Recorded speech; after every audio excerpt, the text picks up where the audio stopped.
The reason I bought you at that auction is because I need a surrogate mother for my child. Gusto ko magkaroon ng anak pero ayoko na magkaroon ng asawa.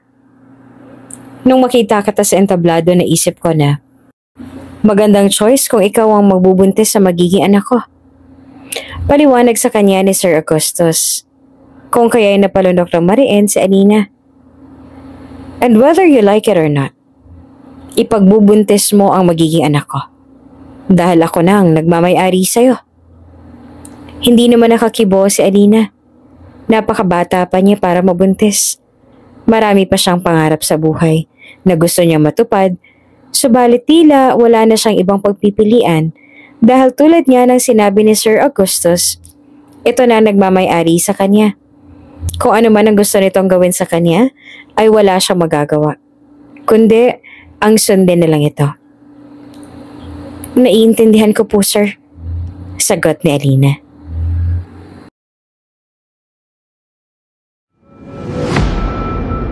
Kung bago ka pa lang sa channel na ito, Ate Jane TV, huwag kalimutang pindutin ang notification bell and subscribe button. Sana po hindi naman malaking abala sa inyo ang pagpindot ng subscribe button dahil ang kapalit po nito ay ang pagsuporta para makapag-produce ng mga libreng stories sa mga channels ni Ate Jane. Maraming salamat!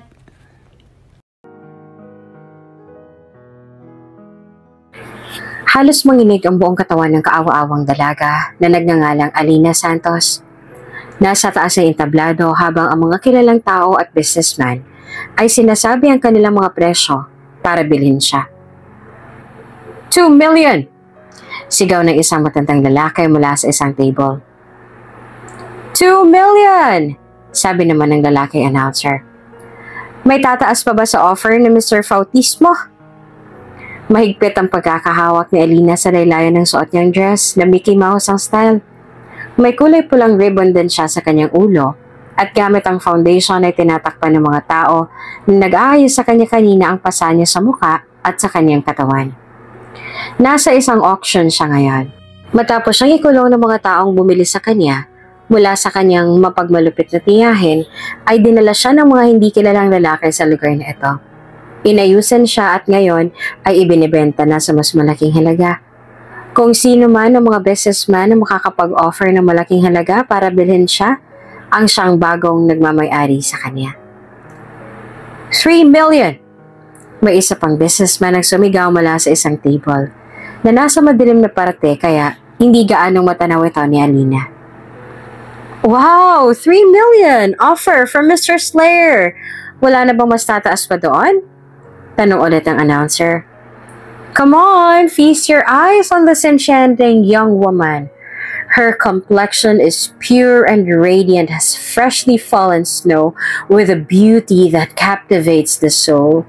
She is untouched, pure in every sense. Lumapit din kay Alina ang announcer at saka marahas na hinawakan ng mukha niya para paharapin siya sa mga maaaring magmay-ari sa kanya. Hindi kayo magsisisi kung bibilhin niyo siya. Dahil doon ay mas lalo nang nagsitaasan ng palitan ng price sa mga taong nagnanais na bilhin siya. Halos lahat ay gusto siyang makuha at gawin na kanilang tuta.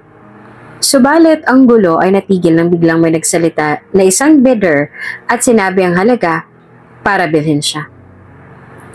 10 million. Dahil doon ay wala nang nakaabante pa. Ipinaubaya na siya ng announcer sa bidder na hindi makita ni Alina ang mukha sapagkat nasa madalim nitong parte. Pinababa na siya ng entablado at sunod ay pinaakyat ang babae na sunod na ibibid na ang pangalan naman ay Esmeralda. Nagkatinginin pa nga sila ng babae na halata rin ng takot sa mga mata. Dinala siya ng mga tao na humahawak sa kanya sa backstage at muling inayusan dahil nasira ng luha niya sa suot niyang makeup. Diba, huwag kang umiyak. Pagalit na sabi sa kanya ng babae nagre-retouch sa makeup niya. Tingnan mo dahil sa kakaiyak mo nasisira ang makeup mo. Hindi kami pwedeng mapahiya sa taong bumili sa'yo, no? Bakit niyo ba ginagawa sa akin to? Pagikpi niya. Bakit? Sarkasikong sabi ng babae. Dahil sa pera. Hindi mo ba narinig? 10 million ang bili sa'yo ng lalaki? Nako, hindi na kami lugi sa'yo. Wala pa rin tigil sa pag-iyak si Alina kahit pa noong kinuha na ulit siya ng dalawang lalaki para dalhin na raw sa taong nakabili sa kanya. Sobrang takot na takot si Alina at hindi alam ang gagawin. Mag-isa lang siya habang dalawang malalaking tao naman itong may hawak sa kanya. Bukod pa ron ay mahina rin ang katawan niya dahil sa dami ng bugbog at sipa na natamo niya kaya mas lalong wala siyang kalaban-laban sa mga ito. Kung magpupumigla siya sa ganitong sitwasyon, ay mas lalo lang siyang masasaktan. Mas pipiliin niya na lang na i-save muna ang natitira niyang lakas para hindi naman siya gaanong masaktan. Hinayaan na lang ni Alina ang mga lalaki na dalhin siya kung saan. Bago nangyari ang lahat ng ito ay mahirap na talaga ang buhay ni Alina. Maagang nawala ang kanyang ama at dating OFW naman ang kanyang ina kaya iniwan siya nito sa panganganaga ng nakakatandang kapatid ng kanyang ina na si Marites. Bata pa lang si Alina nung umalis ang ina niya para manilbihan sa ibang bansa. Ito na ang tanging bumubuhay sa kanya subalit sa kasamaang palad ay mapagmalupit na among napunta sa kanyang ina. Dahil sa labis sa pananakit ng dating amo ng kanyang ina ay hindi nito iyong kinaya at binawian na ng buhay. Noong mamatay ang kanyang ina at tuluyan siyang naging ulilang lubos ay pinagpalupitan na siya ng tiyahin niya sapagkat wala na rin itong mahuhuthot na pera. Walang araw na hindi siya nito sinasaktan at pinagmamalupitan. Pero hindi naman lubos akalain ni Alina na aabot ang lahat sa ganito at masisikmura ng kanyang tiyahin na ibenta siya sa hindi kilalang tao sa halagang 50,000 lamang. Alam mo, maganda ka sana eh. Sabi naman ng isang lalaki na may hawak sa kamay niya. Sabay hawak at pisil sa pang-upo niya na mas lalong ikinaiyak ni Alina. Sayang lang talaga at may ibang tao nang nagmamay-ari sa'yo. Mukhang masarap ka pa naman. Gumapang ang kamay niya papunta sa pagitan ng hita niya kaya mas lalong nagpumigla si Alina na hindi naman nagustuhan ng lalaki. Shhh! Hayaan mo na muna ako na madamang katawan mo bago ka namin isuko sa bagong nagmamay-ari sa'yo. Nung pa kita inaasam eh. Ano ba? Bitiwan niyo nga ako. Huwag mo akong hahawakan. Parang awa niyo na. Huwag! Iyak na iyak si Alina ngunit patuloy lang ang lalaki. Saka lang ito tumigil nung pinatigil na ito ng isang kasama nito. Tigilan mo na nga yung babae, Choy. Hindi mo ba narinig ang bilin sa atin ng boss kanina? Dapat ay wala tayong kahit anong gagawin sa kanya.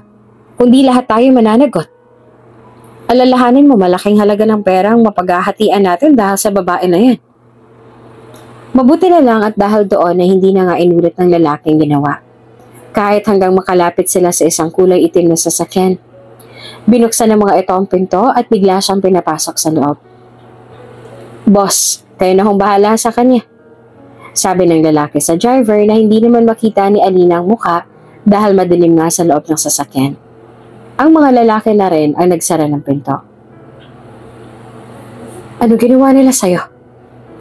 Tanong ng lalaki sa driver's seat. Malalim ang boses nito at bigla rin nagliwanag ang buong sasakyan dahil binuksan nito ang ilaw.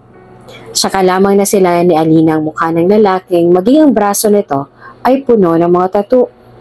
Ang itim at misteryoso nitong mga mata ay diretsong nakatingin sa kanya. Sabihin mo sa akin kung anong ginawa nila sa'yo kanina.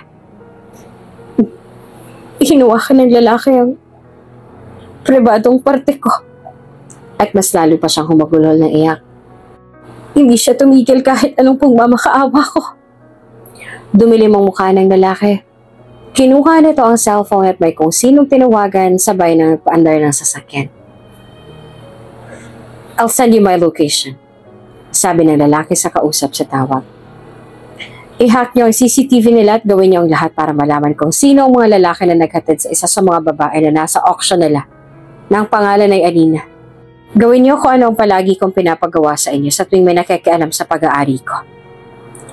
Matapos makipag-usap ng lalaki sa tawag ay ibinaba na nito ang hawak na cellphone, sabay sumuliyap kay Alina na wala pa ring tigil sa pag-iyak. Inabot ng lalaki ang isang tissue at ibinigay iyan kay Alina na tinanggap niya rin naman. What's your real name? Tanong ng lalaki. Alina Santos po ang buong pangalan ko, sir. Sagot niya. I'm Augustus Pantaleon Mavros. Tumingin ulit ito kay Alina. Ako ang bumili sa'yo. Maaari ko po bang malaman kung ano pong plano niyong gawin sa akin, sir? Hindi ko pa alam. Pinag-iisipan ko pa kung ano bang dapat na gawin ko sa ngayon na pag-aari na kita. Bumaba ang isang kamay nito na nakahawak sa manibela patungo sa lap nito. Isang kamay na lang nito ang may hawak ngayon sa manibela habang ang daliri naman ay nagtatap pa roon. Ang isang braso nito ay puno ng tato habang ang kabila naman ay hindi naman ganong karami. Sa tingin mo ba, ano bang dapat kong gawin sa'yo? Para hindi mauwi sa wala ang 10 milyon ko sa'yo. Mariin namang napalunok si Alina. Parang awa niyo na. Huwag niyo na po akong ipagbenta sa ibang tao. Huwag niyo po akong gagawin na bayarang babae. I will not do that. After all, hindi natin alam kung may gusto bang bumili sa'yo ng mas malaki pa sa halaga ng pagkakabili ko sa'yo. Sagot nito at saka masusi siyang tinignan. But I will make sure na hindi na mauuwi sa wala ang 10 milyon ko. Kabado naman si Alina. Mahirap basahin ang mukha ng lalaki at walang emosyon ang mukha nito. Maging misteryoso nito mga mata na sa'y lamig ng yelo kung tumingin. Hanggang sa makarating sila sa isang napakalaki at gandang bahay, ay walang sinabi sa kanya si Augustus kung ano ang gagawin nito sa kanya. Mr. Mavros, pagpasok nila sa loob ng mansyon ay tumambad sa kanila ang nakahilerang mga kasambahay na sabay-sabay yumuko at bumati kay Augustus. Dalhin niyo siya sa pinakamalaking guest room. Utos ni Augustus sa mga ito. Siya ang magiging ina ng magiging anak ko. So make sure that you will take care of her. Sabay-sabay na tumango ang mga kasambahay at sinamahan siya ng dalawa patungo sa isang malaking kwarto. At tulad ng bili ni Augustus sa mga ito, ay inilagaan siya ng mga ito ng mabuti. Pinaghanda siya ng bathtub at sinabi na magbabad siya doon at ihahanda lang ng mga ito ang maisusuot niya. Ma'am, dala ko na pong isusuot ninyo. Natigilan ng babae sa pagsasalita maging sa paglakad. Nang makita ang mga pasa ni Alina sa katawan na kanina hindi naman nakikita ang mga ito dahil sa sobrang kapal pala ng foundation na ginamit sa kanya ng mga nag-makeup sa kanya para lang matakpan ang marami niyang pasa na halos ay pumuno na sa kanyang katawan. Diyos mio, ano nangyari sa'yo? Ang sabi ng kasambahay sabay takip sa bibig. Kahit saang parte ng katawan ng dalaga ay makikita ang mga pasa na sobrang dark at malaki rin. Tiningnan ni Alina ng katulong na halos hindi magawang gumalaw sa kinatatayuan. Maraming salamat po. Pakilagay na lang po riyan, ako na pong bahala dyan pagkatapos ko dito. Magalang natura naman ni Alina. Bagaman gulat sa nakita ay tumango naman ng kasamaan at iniwan siyang mag-isa roon. Tinuloy na ni Alina ang paglilinis sa kanyang katawan. Iniisip niya kung ano bang sinabi kanina ni Augustus sa mga kasambahay. Siya raw magiging ina sa mga magiging anak nito. Kung ganon, ibig sabihin ay may balak siyang buntisin ng binata. Pagkatapos yung mga anak, ano naman kaya mangyayari sa kanya? Ano pa kaya ulit ang gagawin sa kanya ni Augustus? Ibibenta na naman kaya siya nito sa ibang tao sa oras na nakuha na nito kung anong gusto niya? Nag-overthink si Alina. Natatakot siya sa kung anong magiging mangyayari sa kanya sa kinakaharap. Natatakot siya. Para bang gusto niya na lang nalunurin ang sarili niya dito kung nasaan siya ngayon para nang sa ganon ay hindi na siya mahirapan. At bago pa man niya magawa kung ano ang iniisip niya ay umahon na siya. Tiningnan din ni Alina ang hubot-hubad niyang katawan sa malaking salamin na nasa harapan niya. Puno siya ng maitim na mga pasa na dumudumi sa puti at makinis yung balat. Bumaba ang tingin ni Alina sa kanyang dibdib, pababa sa pagitan ng hita niya. Bigla namang nag-flashback sa kanya ang ginawang pagmumulestya sa kanya ng lalaki kanina. Napuno siya ng pandidire sa kanyang sarili. Lumapit siya sa lababo at doon siya sumuka ng sumuka dahil sa labis sa pandidire hanggang sa pakiramdam ni Alina ay wala na siyang maisuka. Nagmumug siya at muling tinitigan ang sarili sa salamin. Hindi pa rin maaalis ang pandidire na nararamdaman niya sa sarili. Nagbihis naman si Alina. Ang ibinigay ng katulong ang isinuot niya bago siya nagpasya na lumabas na. Ngayon ay wala ng kahit anong foundation na makakapagtakip sa mga pasa niya. Bahagya namang natigilan si Alina sa paghakbang niya palabas ng banyo, ay nakita niya agad si Augustus na nakaupo ito sa kama at nang makita siya nito at ang pasa niya ay napakunot ang noon nito. What happened to your body? Bakit punong-puno ka ng pasa? Nanatili siya sa kinatatayuan at pinagmasdan ng binata na tumayo at naglalakad palapit sa kanya. Nang makalapit ay sinubukan siya nitong hawakan ngunit bigla siyang umiwas na para bang siya'y takot na takot at sasaktan ulit siya. Dahil naman sa response ng katawan niya ay mas lalo nang napakunot ang noo ni Augustus. Sino gumawa nito sa'yo, Alina? Tanong ni Augustus. Hindi naman sumagot si Alina. Nagbabalang siya ng tingin kung kaya hinawakan ng binata ang kamay niya. Sabihin mo sa akin, sinong may gawa nito sa'yo, Alina? Nag-angat siya ng tingin sa mukha nito at sinalubong ang itim at misteryoso nitong mga mata. Hindi ko alam. Hindi ko sila kilala. Nagtagis ang panga ni Augustus subalit hindi na ito nagtanong muli nang makita ang takot sa mga mata niya. Inalalayan siya nito na maupo sa kama. Pagkatapos ay pinaupo siya doon. Tatawagan ko lang isa sa mga katulong para maggamot niyang mga pasama. Paalam nito sa kanya. Hindi naman kumibo si Alina. Sinundan niya lang ito ng tingin hanggang sa makalabas ang binata sa kwarto. Hindi niya alam kung bakit ang bait ito sa kanya. Ang akala niya ay ituturing siya nito na isang alipin dahil sa nabili na siya nito. Maya-maya pa ay may kumatok na sa pinto. Paglipas ng ilang sandali ay bumukas yon at pumasok sa loob ang isang kasambahay na dala na ang first aid kit. Magandang gabi po, ma'am. Ako po si Odelle. Pakilala nito sa kanya. Inutusan po ako ni Sir Augustus na gamutin daw po ang mga pasa ninyo. Tumango lamang si Alina at hinayaan ng babae na gamutin ang mga pasa niya. Gamit ang isang cream ay pinahiran nito ang lahat ng yon para mas mabilis daw yon na mag-fade. Naubos na po natin ang isang balot, ma'am, sabi sa kanya ni Odelle. Pero ang upper body po ninyo pa lang po ang nalalagyan natin ng cream. Wala pa po ang lower body ninyo. Pasensya na kung napagod ka sa paglalagay ng cream na yan sa mga pasa ko, ha.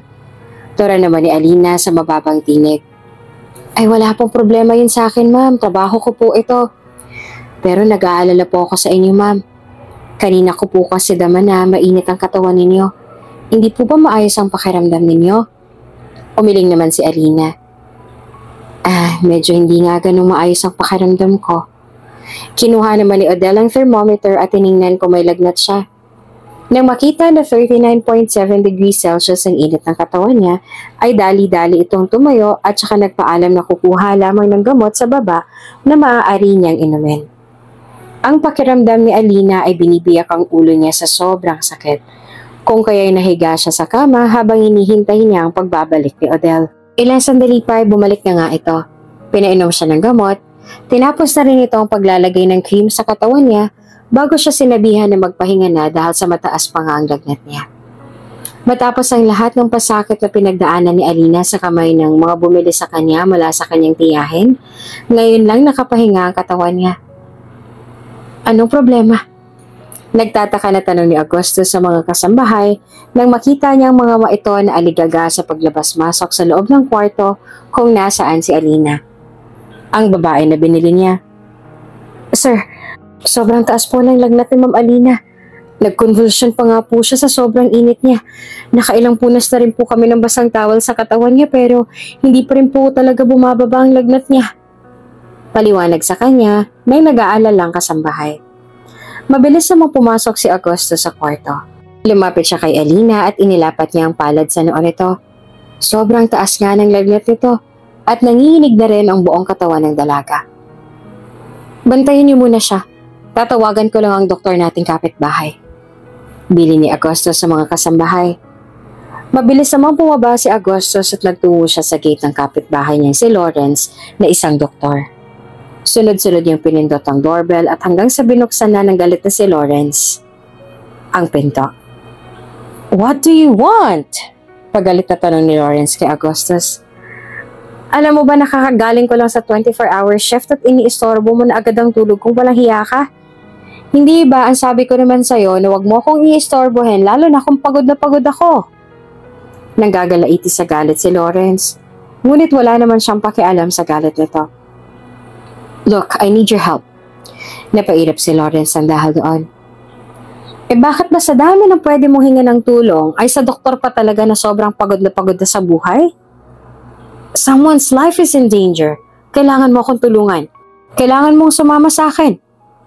Bilang isang doktor, ang pinakaayaw ni Lawrence na marinig ay yung may buhay na nasa panganib kung kaya kahit pagod at antok ay sumunod ito kay Augustus.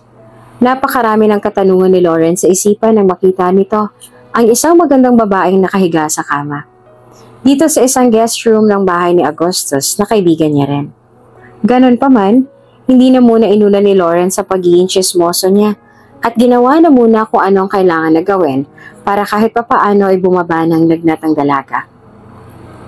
Kung hindi pa rin bababa ang lagnat niya after 8 hours, mas mabuti kung dalhin na lang natin siya sa ospital. Paliwanag ni Lawrence. Sandali, kukuha lang ako ng dextrose sa bahay. Ako na lang kukuha sa bahay mo. Pagpresenta ni Augustus. Bantayan mo na lang siya at ako nang kukuha ng mga kailangan mo. Tumango naman si Lawrence at sinabi kay Augustus kung ano nga ang mga kailangan nitong kunin sa bahay nito. Nang makaalis si Augustus sa hinarap ni Lawrence sa mga kasambahay ng kaibigan na nasa loob rin. At sino naman ang babaeng to? Tanong ni Lawrence. Bakit siya nandito? Girlfriend ba siya ng boss niyo? Sumagot naman ang isa sa mga kasambahay. Siya po si Ma'am Alina. Hindi po namin alam kung kaano-ano po siya ni Sir Augustus eh. Kanina po kasi pag uwi ni Sir Augustus ay may kasama na po siyang babae na yan. Tumango-tango naman si Lawrence at ibinilik ng tingin sa magandang babae na natutulog. Mas lalo lang siya nagtaka kung sino ang babae na ito at kung kaano-ano ito ng kaibigan niya na galit sa mga tao. Ilang sandali pa ay bumalik na si Augustus dala ang lahat ng pinapakuha ni Lawrence.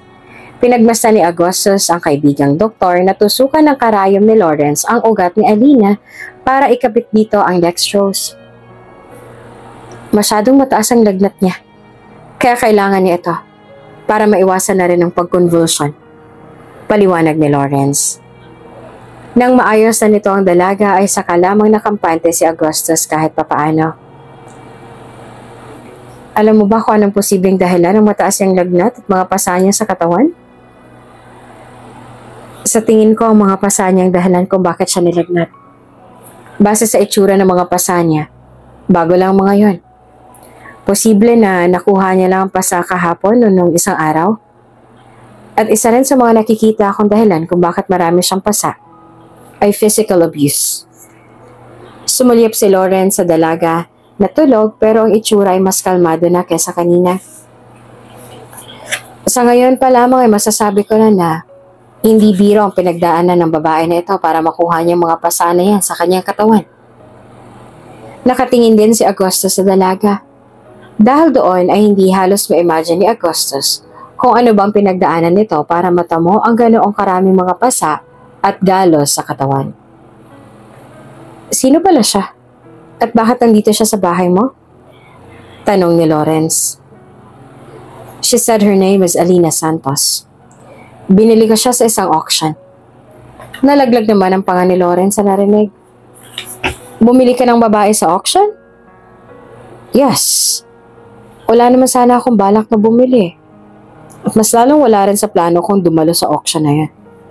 Pero inimbitahan ako ng isa sa mga ka-business partners ko. Nakita ko siya sa entablado at marami mga nagbibid sa kanya kaya naisip kong bilhin na lang siya. Pero tila nagkamali lang ako dahil hindi sinabi sa akin na ganitong maiuuwi ko. Napailing-iling na lang si Lawrence. What were you thinking when you chose to buy her? It's not so you. Nakakagulat at nakakapagtaka. Mabuti na lang at bumaba na rin ang lagnat ni Alina kaya hindi na nila ito kailangang dalhin pa sa ospital. Ano ba kasing plano mong gawin sa babaeng yon? Pag-uusisa ni Lawrence na nandito na naman sa bahay niya. Hindi ko alam. Nagkibit-balikat na lamang si Augustus. Bumili ka tapos hindi mo alam kung ano pang gagamitan mo sa kanila? Naupo naman si Agosto sa pang-isahang sofa. Pinag-iisipan ko pa nga sa ngayon kung anong dapat kong gawin sa kanya. Maybe gagawin ko siyang surrogate mother na magiging anak ko. Mother? Mukhang napakabata pa naman ng babae para maging isang ina, no? I don't know. Ang sabi ng dating may-ari sa kanya, she's already 20. Which means pwede niya nang madalang magiging anak ko. Tumangutango naman si Lawrence. Sigurado ka na ba dyan? I don't know. Sa ngayon na yun palang naiisip kong maaari kong paggamitan sa kanya. Aniya. Bakit kasi hindi mo na lang siya gawing asawa mo? Napaubo naman si Agustus dahil sa sinabi ng kaibigan. Are you kidding me? I'm not. I mean, pag-aari mo naman siya, diba? She's all yours. Mas mabuting gawin mo na lang din siyang asawa mo. Hindi ka na rin mahihirapan sa gusto ng mga magulang mo na magpamilya ka na, right? Paliwanag pa ni Lawrence. It's just a suggestion though. Ang gusto ng mga magulang ni Agustus ay magkaroon na siya ng pamilya. Hindi na raw kasi sila bumabata kung kaya ang gusto nila na maalagaan ng mga magiging apo, ngunit wala sa plano ni Agustus na magkaroon ng sarili niyang pamilya. Sa tingin niya, ang ganong bagay ay magiging balakid lang sa mga nais niyang gawin sa buhay. Subalit nasa isip din naman ni Agustus na magkaroon ng sariling anak. Kailangan niya ng magiging tagapagmana niya kung kaya gusto niyang magkaroon ng anak. And that's why, pinag-iisipan niya na gawing surrogate mother na lang ang babaeng binili niya. Total, pareho naman na maganda ang genes nila. Hindi na siya magiging lugi kung ang babae ang magbubuntis sa magiging anak niya. Samantala nang magising naman si Alina mula sa mahimbing niyang tulog sa malambot na kama, pakiramdam niya ay sobrang tuyong-tuyo ang lalamunan niya. Dali-dali niyang inabot ang baso na nasa bedside table at inupos ang laman ng tubig nang sa ganon ay mapawi ang uhaw niya. Nang umayos ang pakiramdam ay hinawakan ni Alina ang sarili noo at leeg para malaman kung may lagnat pa ba siya. Pagtanto niya na wala na. Medyo masakit na lang ang ulo niya ngayon kumpara sa nararamdaman niya kagabi. Bababa na sana si Alina sa kama nang maramdaman niya na may mga matang nakatingin sa kanya. Lumingon sa sofa at doon ay nakita niyang binata na bumili sa kanya. Nakaupo ito roon. Nakakrus ang mga paa at may hawak na newspaper ang misteryoso nitong mga mata ay diretso namang nakatingin sa kanya. Kamusta ng pakiramdam mo? Tanong nito sa malalim na boses. Maayos na po ang pakiramdam ko, sir. Ang nauutal na sagot naman ni Alina. Pinagmasdan niya ulit ang binata na tumayo at naglakad papunta sa harapan niya.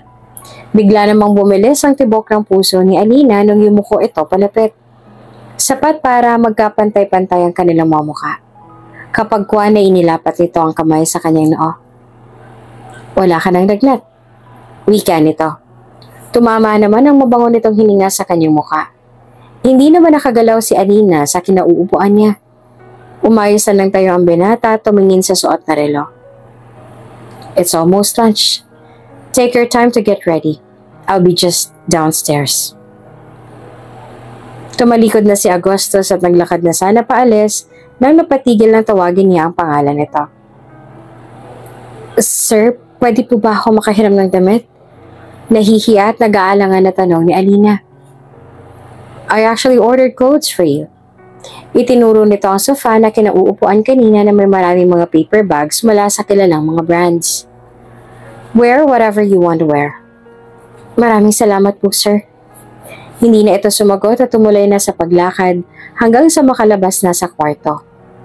Bumaba na rin si Alina at bago siya lumapit sa mga damit niya, ay inayos niya muna ang kama. Namangha naman si Alina nang mabuksan ng mga paper bags. Maraming damit sa loob. Sari-sari. Unang tingin pa lang na Alina sa mga damit, alam niya na kaagad na mamahalin ang halaga ng bawat isa.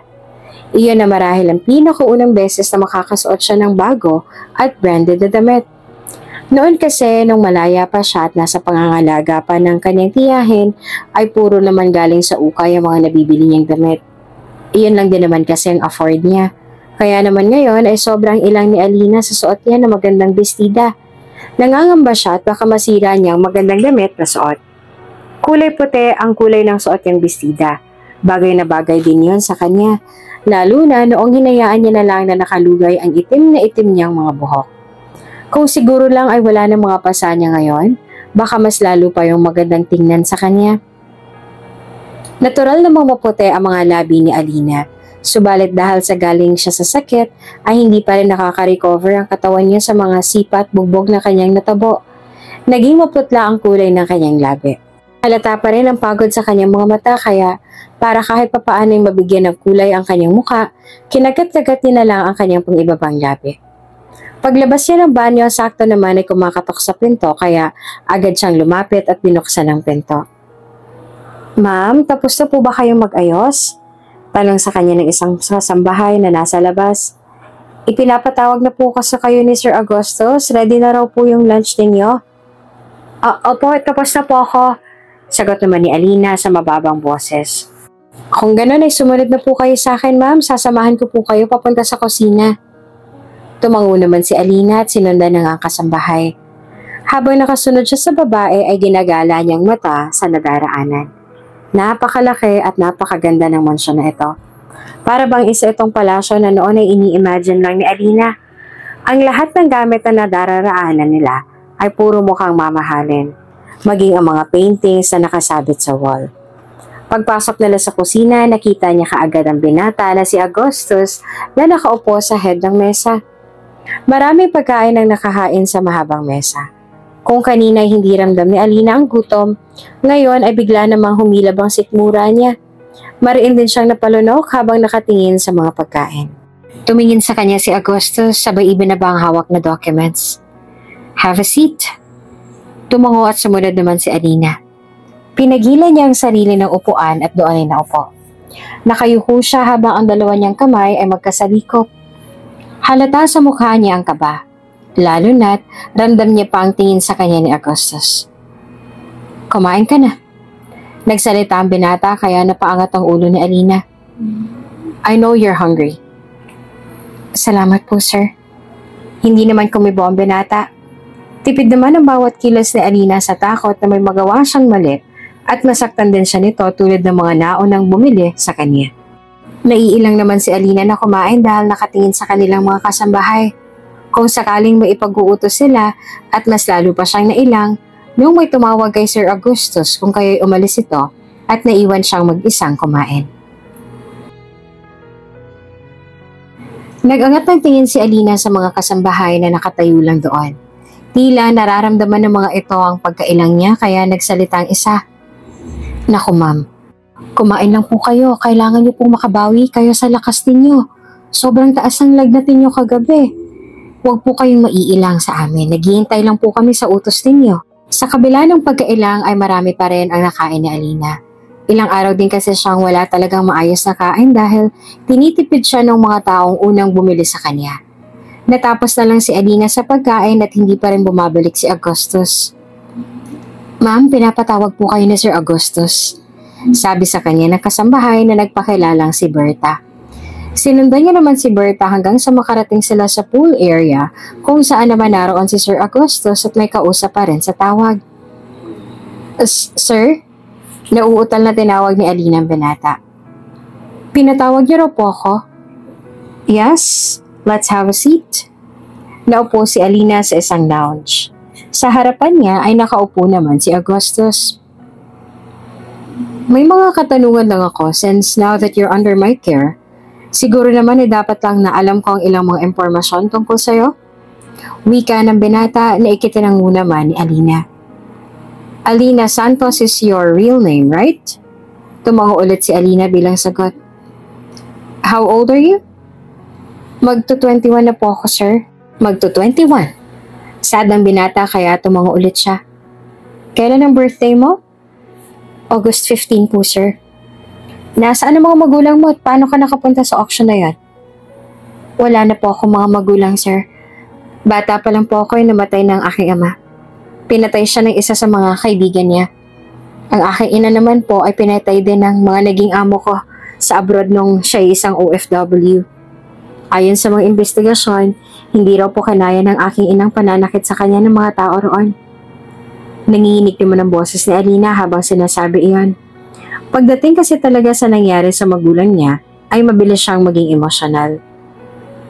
Naiwan po ako sa pangangalaga ng aking tiyahin, ang nakakatandang kapatid po ng aking ina.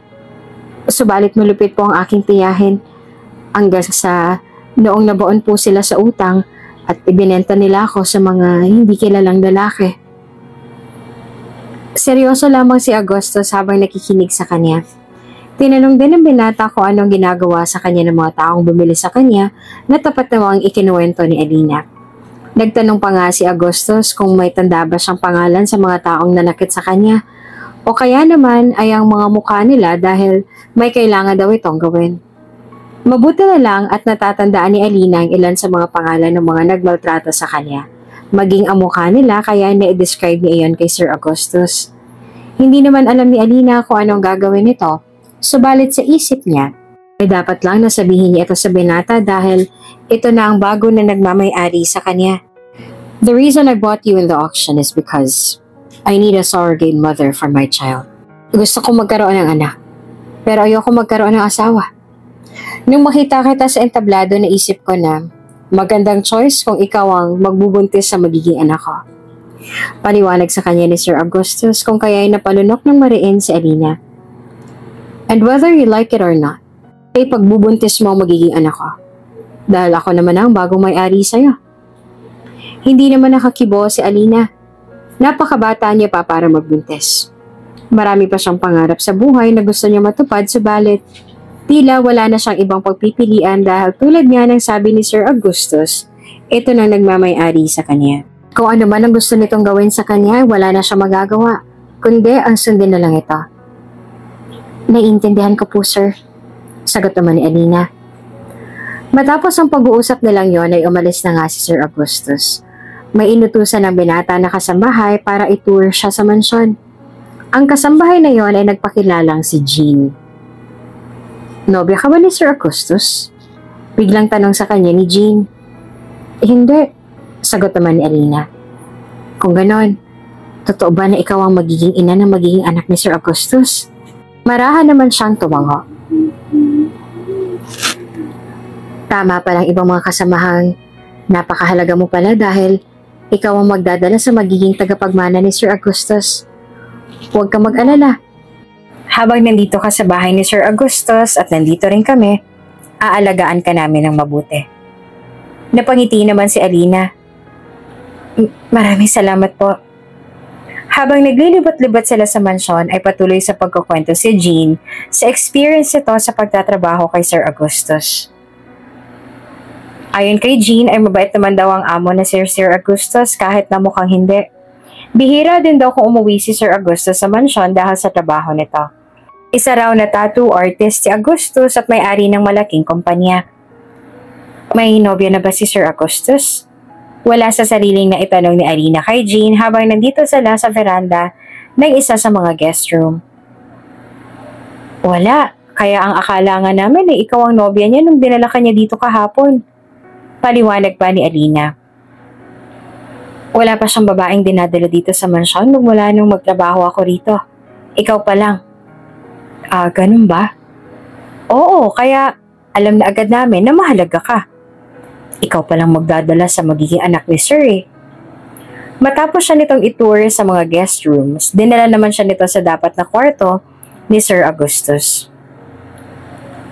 Kwarto ito ni Sir Augustus, hindi lang tayo pwedeng pumasok sa loob dahil isa to sa pinaka-pinagbabawal niya ang pumasok sa loob ng kwarto niya nang walang pahintulot.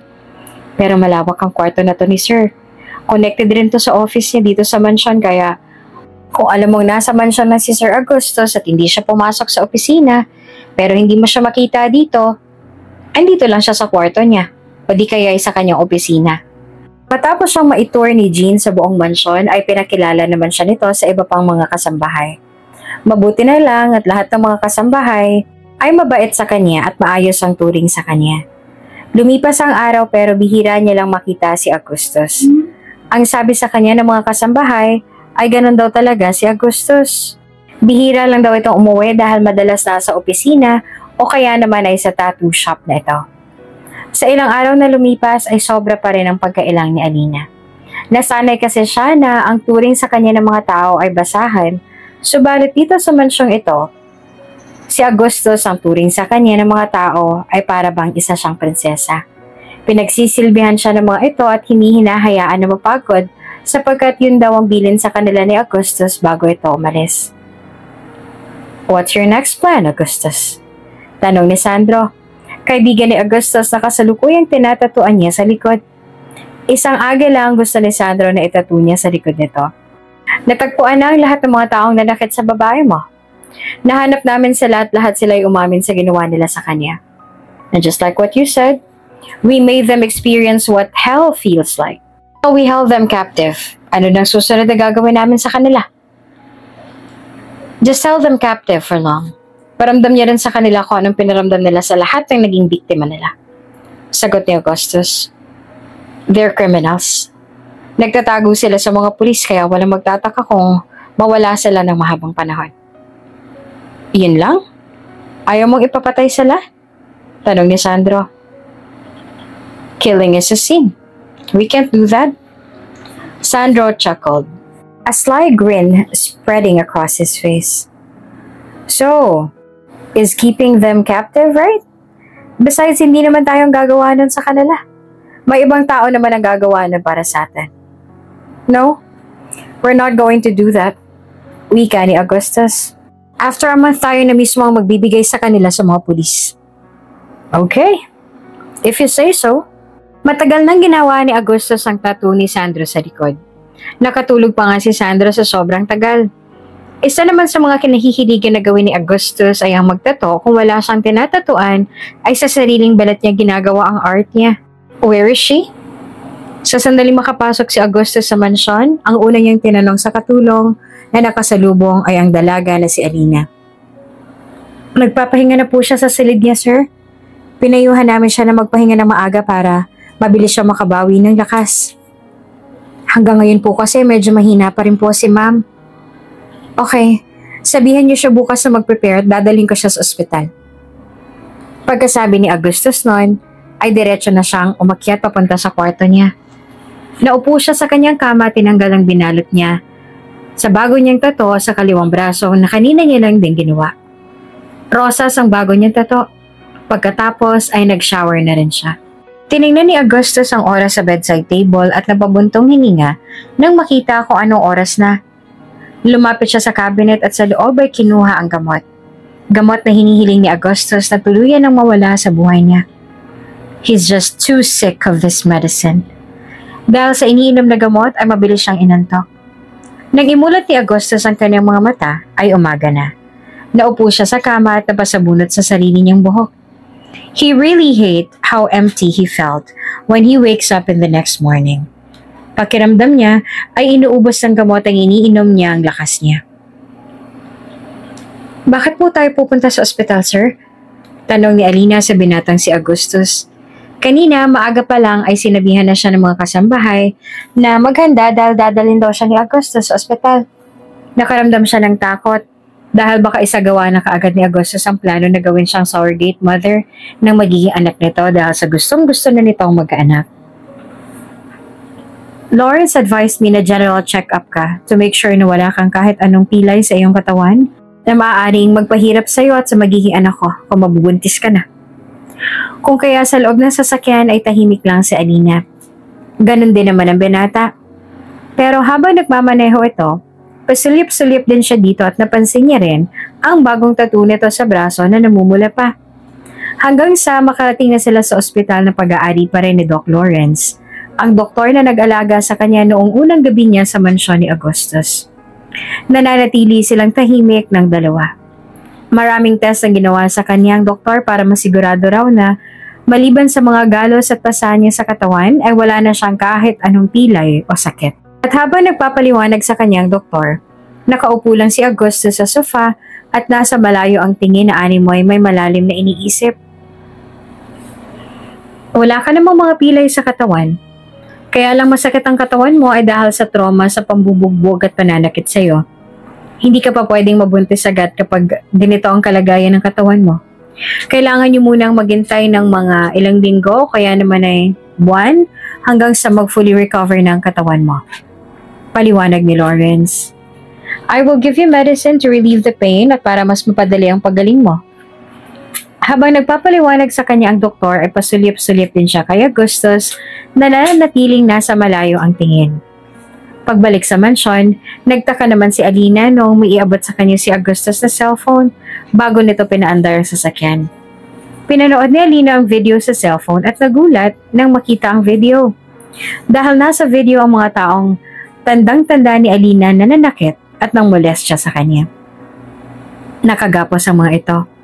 May tape sa kanilang mga bibig para hindi makapagsalita at may mga galos din sa mukha na para bang sinaktan. Gulat na tumingin si Alina kay Augustus na ang mga mata ay nasa daan. Ano pong ibig sabihin nito, sir? Bumaling din ito sa kanya. Hindi ka ba natutuwa na makita silang nasa ganyang sitwasyon? Po? Pinaramdam ko sa kanila kung anong ginawa nila sa'yo nung nasa mga kamay ka pa nila.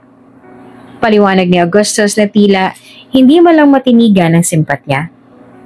I held them captive, made them like a punching bag. Augustus admitted, his voice low and intense.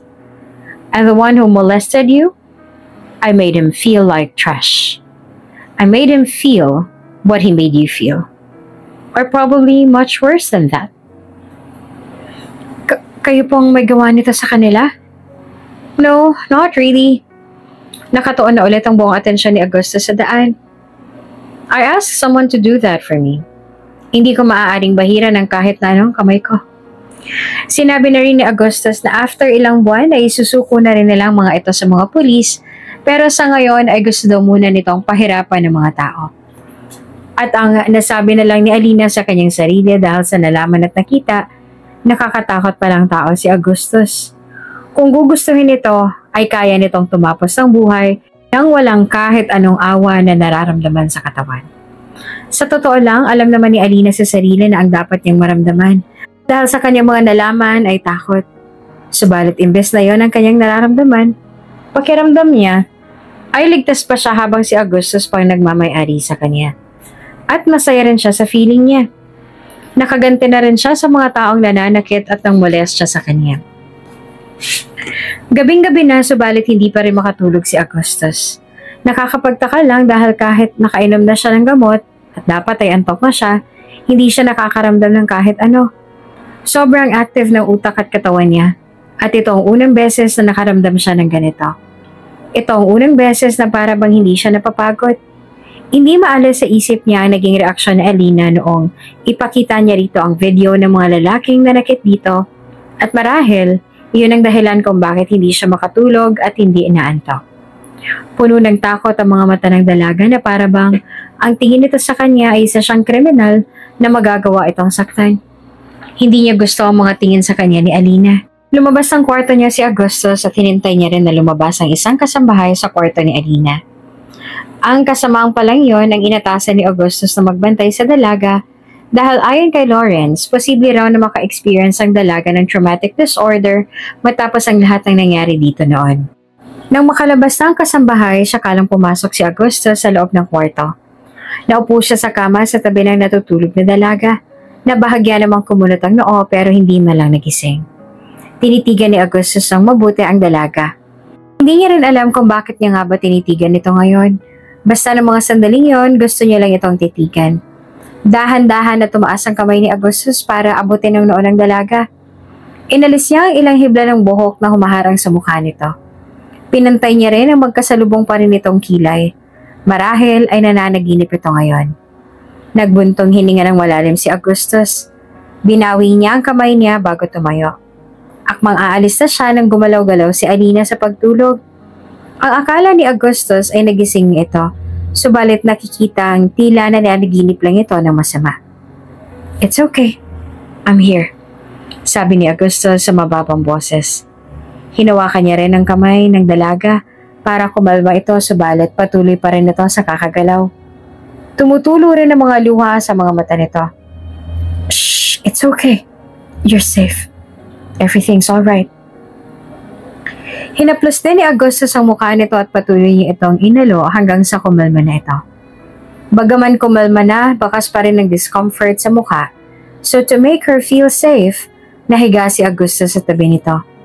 Pinulupot niya ang braso niya sa katawan nito at siniksik ito sa dibdib niya para maramdaman ng dalaga ang body heat niya at doon lang tuluyan na naging kalmado ang itsura ni Alina. The world has been so cruel to you. Hinaplos ulit ni Augusto sa mukha ng dalaga. How can people be this cruel to someone as innocent as you? Huh? Parang isang anghel na hindi kayang makagawa ng itsura ng dalaga habang natutulog. Maganda ito. Maliit ang mukha at matangos ang ilong. Mahaba at makurba ang pilik mata nito. Mapula rin ang heart shape nitong labi. Kung wala lang pasa at galos nito sa mukha, hindi na makikitaan ang kapintasan ng mukha nito. Sa itsura nito, hindi na rin nakakapagtaka kung bakit ang mga bidder doon sa auction ay nag-o-offer ng malaking halaga ng pera para lang makuha ang dalaga. At isa si Augusto sa mga bidder na nag-offer ng malaking halaga para makuha ang dalaga na ito. Siya yung tipo ng tao na hindi magastos at ayaw din gumastos sa malaking halaga sa mga walang kwentang bagay. Pero tila ba naging barya na lang para kay Augusto ang 10 milyon. At dahil lang yon sa gusto niya na ang dalaga na ang magbubuntis sa magiging anak niya. Dahil sa nainom na gamot, hindi naman namalaya ni Augustus na nakatulog na rin pala siya sa tabi ng dalaga ng gabing yun, habang yakap niya pa rin ito. Nagising na lang si Augustus ng umaga at may 2 kasambahay na sa may paanan ni Alina ang hindi naman makapaniwala habang nakatingin sa kanila. Good morning po, Sir Augustus. Ang gulat pa rin na bati sa kanya ng dalawa. Tumango naman si Augustus at tiningnan ng dalaga sa kanyang tabi. Mahimbing pa rin ang tulog nito habang nakaunan sa kanyang braso. Dahan-dahan at naingat namang inalis ni Augustus ang kamay niya para hindi ito magising bago pa siya bumaba ng kama. Mamaya niyo na siya gisingan, sabi ni Augustus sa 2 kasambahay at saka naglakad na siya palabas ng kwarto. Sa loob ng banyo ay naghilamos si Augustus para magising naman ang buong diwa niya. Tinitigan niya rin ang kanyang sarili sa salamin habang ang 2 niyang kamay ay nakatukod sa lababo. Hindi niya alam kung anong nangyari sa kanya at kung bakit sa tabi pa talaga niya si Alina nakatulog kagabi. Sa dami ng silid na pwede niyang matulugan. Sa dami ng kama na pwede niyang higaan. Bakit ba sa tabi pa talaga nito ang tingin niya ay pinakakomportable na higaan? Hindi lamang yon. Dahil yun na rin siguro ang unang beses na nakatulog ng mahimbing si Augusto sa buong buhay niya. Ano bang sinasabi mo, Jean? Wika ni Alina kay Jean na panay ang daldal sa kanya habang nag-aalmusal siya. Nagsasabi ako ng totoo, ma'am. Sa tabi niyo po talaga natulog si Sir Augustus kagabi. Hindi niyo po ba naramdaman? Magkayakap pa nga po kayo kanina pagpasok namin sa loob ng kwarto niyo eh. Hindi naman alam ni Alina na nasa tabi niya pala natulog si Augustus. Kaya akala niya ay nagsisinungaling na itong si Jean at inuuto lamang siya. Mahimbing naging tulog niya kagabi. Sa katunayan ay yun ang unang beses na nakatulog siya ng ganong kahimbing. Pero dama naman ni Alina na ang hinihigaan niya kagabi, hindi naman sindamig ng dati kaya pala dahil sa tabi niya natulog si Augustus. Manang, nakita niyo po ba kung nasaan si Sir Augustus? Tanong ni Alina sa kasambahay na nakasalubong. Kanina po siya umalis, ma'am. Mukhang may emergency daw po sa kumpanya. Sagot ng matanda. Buong araw hinintay ni Alina na bumalik si Augustus subalit sumapit na ang hapon hanggang sa nagsimula ng lamunin ng dilim ang liwanag ay hindi pa rin bumabalik si Augustus. Kakatapos lang din ni Alina na mag-shower at ngayon ay tinititigan niya na ang hubot-hubad niyang katawan sa malaking salamin. Sa tulong ng mga cream ay unti-unti na rin nag-fade ang mga pasa ni Alina. Hindi na iyon sa dark ng dati. At hindi na siya makapaghintay na tuluyang mawala ang lahat ng pasa niya sa katawan at muli niya makita ang malinis niyang balat. Lumabas na si Alina ng banyo. Isang kulay puting bathrobe ang suot niya. Nakasuot siya ng isang kulay puting bathrobe at umupo sa kama. At siya nang naglagay ng cream sa mga pasa niya. Nakababa naman ang bathrobe sa kabila niyang balikat para malagay niya rin ng cream ang pasa niya doon. Ganoon ang itsura niya nang biglang bumukas ang pinto at pumasok sa loob si Augustus na bahagya rin natigilan nang makita siya. Sir Augustus! Gulat na banggit ni Alina sa pangalan ng binata. Ang sabi sa akin ni Manang ay buong araw mo raw akong hinintay. Sabi nito habang naglalakad papunta sa harapan niya. That's why I'm here. Ha? May itatanong ng po sana ako, sir. Nauutal na sabi naman ni Alina. Kinuha ni Augustus ang cream na hawak niya. Yumuko hanggang sa magkapantay na ang kanilang mga muka. What is it? Pakiramdam ni Alina ay nahapit ang paghinga niya na ang binata mismo ang naglagay ng cream sa balikat niya. Amoy na amoy niya rin ang mabango nitong amoy at halos hindi na siya gumalaw sa kinauupuan niya. Gulat lang siyang nakatingin kay Augustus na bigla na rin sinalubong ang mga tingin niya. What is it that you wanna ask? Tanong nito. Mariing na palunok naman si Alina. Kagabi, ang sabi po sa akin nila Manang ay nasa tabi ko raw po kayo natulog. Maaari ko po bang malaman kung ano ang dahilan? Nauutal na pagsasalita ni Alice. Yes, I slept beside you last night. Pag-amin nito. Hanggang sa ang sunod nitong nilagyan ng cream ay ang pasa niya sa leeg dahil sa pagsakal sa kanya ng mga tao na unang bumili sa kanya. Because you were having nightmares. Tumingin ulit ito sa mga mata niya. May kakaibang kislap din siyang nakikita sa itim at misteryoso nitong mga mata. You didn't want to let go of me. You were clinging to me last night. As if you couldn't bear to let go.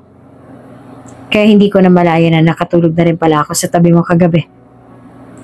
Pakiramdam ni Alina ay nasunog ng mukha niya dahil sa sobrang init nun. At mas lalo pang nag-init ang pisngi niya sa bawat pagdama ng daliri ni Augustus sa balat niya dahil sa nilalagyan nito ng cream ang mga pasa niya. Nang matapos tumayo ito ng tuwid at doon na lang pakiramdam ni Alina na nakahinga siya ng maayos. Sa sobrang lapit kasi ni na Augustus kanina sa isa't isa, pigil na rin siya sa pag-iyak. Iyan lang ba ang gusto mong itanong sa akin kaya hinintay mo ako ng buong araw? Tanong ng binata. Opo, sir. Kung gano'n ay magpahinga ka na. Nabigyan ko na ng kasagutan ng tanong mo. Bago ito umalis sa kwarto niya. Nang makalabas si Augustus sa kwarto niya ay nasapo na lang ni Alina ang kanyang dibdib at hindi niya alam kung bakit ganito na lang kabilis ang tibok ng puso niya ngayon. Dahil ba ito sa natakot siya sa closeness nila kanina ng binata? O baka naman ay iba na ang dahilan ng pagbilis ng tibok ng puso niya? Hindi naman namalaya ni Alina ang mabilis na paglipas ng araw at mahigit 4 na linggo na pala siya dito sa mansyon ni Augustus. Sa kabutihang palad ay mabuti pa rin ang pakikitungo sa kanya ng mga tao sa mansyon at maging ang binata. Tuluyan na rin na nag-fade ang mga pasa niya sa katawan at bumalik na sa dati. Sa malinis at makinis ang balat niya. Tunayan sa pangangalaga ni Augustus ay mas nagmukha siyang healthy. Alagang-alaga rin kasi siya ng mga tao sa mansyon, lalo na pagdating sa pagkain. Kailangan niya raw kasing kumain ng marami at healthy na pagkain para hindi siya mahirapan kung siya magbubuntis sa magiging anak ni Augustus.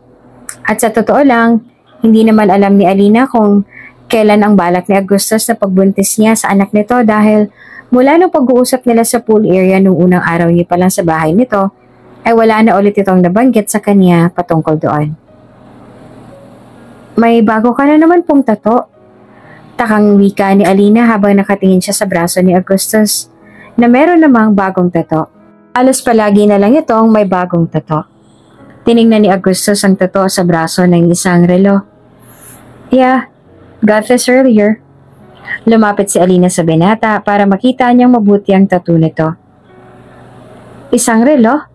Wika niya. Kusa rin na gumalaw ang kanyang kamay para haplosin ang gilid ng tattoo nito. Ano pong ibig sabihin nito sa inyo? Sabay tingin niya sa mga mata ng binata na diretso lang na nakatingin sa kanya. Time? To remind me that time is short. Sagot nito. Bumalik ang tingin ni Alina sa tattoo nito. Ang ganda naman. Kayo hulang bang gumawa nito sa inyong sarili? Yeah. Ako lang gumawa ng lahat ng tattoo sa katawan ko. Sagot nito. Tumingin naman si Alina sa mukha ng binata. Kung ganon, pwede rin po ba ako magpatattoo sa inyo? Napakunot naman ang noo ni Augustus. And why? May mga scars po kasi ako sa katawan ko na gusto kong matakpan ng tattoo. Dahil sa tuwing nakikita ko po ito, ay naaalala ko kung paano akong nakuha ang peklat na yon. Pumayag naman si Augustus na magpatattoo siya. Sa ngayon, sa huling pagkakataon, ay tiningnan ni Alina ang scar sa balakang niya. Ang peklat na nakuha ni Alina noong tumakas siya mula sa kanyang tiyuhin, ang asawa ng kapatid ng kanyang namayapang ina noong pinagtangkaan siya nitong gahasain. At iyon din ang nagtulak sa kanyang tiyahin para siya'y pagmalupitan ng malala dahil hindi ito naniniwala sa kanya nang isinubong niya dito ang ginawa sa kanya ng tiyuhin niya. Hanggang sa ang galit ng tiyahin niya sa kanya ay nagtulak na rin dito para ibenta siya sa mga hindi kilalang tao lalo na noong mabaon nito sa utang. Pinaglandas ni Alina ang daliri niya sa peklat na yon. Ang peklat na ito ang siyang magpapatunay sa katapangan niya, pero ang pangyayari na rin na yon ay ayaw-ayaw niya na rin maalala. Kahit katiting na bagay na magpapaalala sa kanya noong araw na yon, ay ayaw na sana makita ni Alina. Sumapit ang umaga at pumasok muna ang binata sa trabaho nito sa opisina. Bandang hapon na nung bumalik ito at dala na nito ang ilan sa mga gamit nito sa pagtattoo. Nandito sila ngayon sa guest room na siyang naging kwarto na ni Alina. Nakaupo si Augusto sa kama habang siya naman ay nakatayo sa harapan nito. Turn around. Utos ng binata na agad namang sinunod ni Alina. Lift your shirt up. Mariin na lumunok naman si Alina at sinunod din kung anong sinabi ni Augustus. Napasinga pa siya nang hawakan ng isang kamay nito ang bewang niya. Damang-dama ni Alina ang init at kispang ng palad nito sa kanyang bewang. Ibababa ko ng bahagya ang short mo para ma-drawing ko kung anong gusto mong design. Paalam ni Augustus sa tanging pagtangulang ay naging sagot ni Alina. Mas lalong hindi siya nakahinga at hindi rin magkaanda-gaga sa mabilis sa tibok ng puso niya nang dahan-dahan ng ibaba ni Augustus ang kanyang suot na short hanggang sa kita na nito ang peklat na gusto niyang matakpan. Pinaglandas ni Augustus ang daliri sa peklat niya na yon. Hindi naman ito masyadong dinidikit ang daliri sa peklat niya. Para bang kinikiliti siya nito sa ginagawa. Kinagat pa ni Alina ang ibaba niyang labi at nanginginig na ang kamay niya sa ginawa nito. It doesn't make her feel uncomfortable. Instead, it fills her heart with a sensation like there are thousands of beautiful butterflies fluttering in her stomach as his fingers gently trace the scars on her skin. Where did you get this scar? Napasingap ulit si Alina nang maramdaman niya ang labis ng binata sa peklat niya. He kissed her scars. It looks deep. This must have hurt when it's still fresh wound. Mariin ulit na napalunok sa Alina. Ipinikit niya rin ang mga mata niya habang pilit na kinokontrol ang paghinga niya. Noong tumakas ako sa tiyuhin ko, nanginginig ang boses na sagot niya. Tumakas? Wika ng binata. Oo. Tumakas ako nang pinagtangkaan niya akong gahasain. Muli namang hinalikan ni Augustus ang peklat niya sa balakang. Maging ang pagdampi ng labi nito ay sobrang gentle lang. These scars hold painful memories, don't they? He said softly. That's why you wanted to cover them with a tattoo. A butterfly tattoo that symbolizes freedom. Freedom from the trauma they have caused you. Panay naman na sa mariin na paglunok si Alina habang ginuguhitan ni Augusto sa balakang niya ang butterfly tattoo na gusto niya. Nang matapos ay pinadapa siya nito sa kama na sinunod niya naman. Magiging masakit to, paalala ng binata. But you need to relax. I will try to make it less painful. Hindi siya sumagot at hinintay na lang ang paglapat ng karayom na gamot sa balakang niya. Napapitlag pa siya sa sakit nang dumampi ang karayom sa balat niya. Hinawakan naman ni Augustus ang bewang niya para tumigil siya sa paggalaw. Shh! Just relax. Saad nito sa mababang boses. Habang tumatagal sa pagdapat ng karayom sa katawan niya, ay animoy nasasanay na rin si Alina sa sakit.